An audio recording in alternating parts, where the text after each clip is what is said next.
Senator, so you're out on the trail every day talking about your goal, which remains to secure a majority of the pledged delegates. Should we assume that that means you believe the candidate who has the majority of pledged delegates by the end of this process should be the nominee?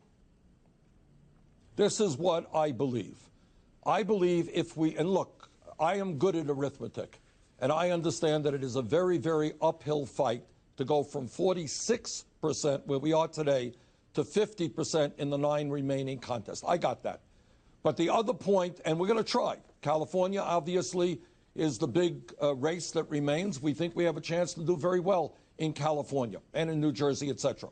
But what I also believe, it's incumbent upon some of these superdelegates, people who came on board Clinton's campaign before anyone else was in the race, to take an objective look at which candidate is stronger. And it's not just polls, Jake.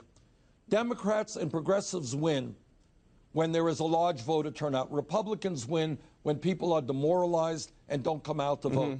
Any objective assessment of our campaign versus Clinton's campaign, I think, will conclude we have the energy, we have the excitement, we have the young people, we have the working people. We can drive a large voter turnout so that we not only win the White House, but we regain control of the Senate, do well in the House, and win governor's chairs up and down the line. But with all due respect, sir, she has more votes than you, and she has more pledged delegates. She has more pledged delegates than you, and the question is just a simple yes or no.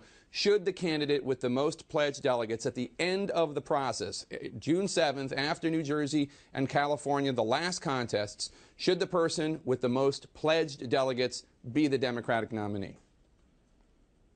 Well, I think if that was the only criteria, then you get rid of all of the superdelegates, which may not be a bad idea. But you do have superdelegates. You got 700 superdelegates. And I am not a great fan of superdelegates, but their job is to take an objective look at reality. And I think the reality is that we are the stronger candidate. So we will see what happens, Jake. So you actually think, you think it would be okay for the pledged delegates, the majority of Democratic voters, to pick one candidate and then the superdelegates to actually go with a different candidate?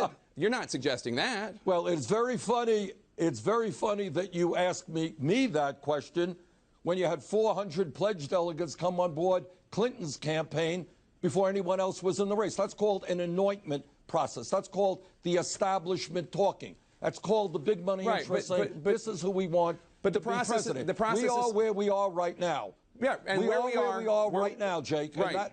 And where we are is we are fighting to win the pledged delegates. So before I can answer your question, let's see what's going to happen. But if you do have, if your argument is let's get rid of all the superdelegates, that may not be a bad idea. Well, would you? But they are there.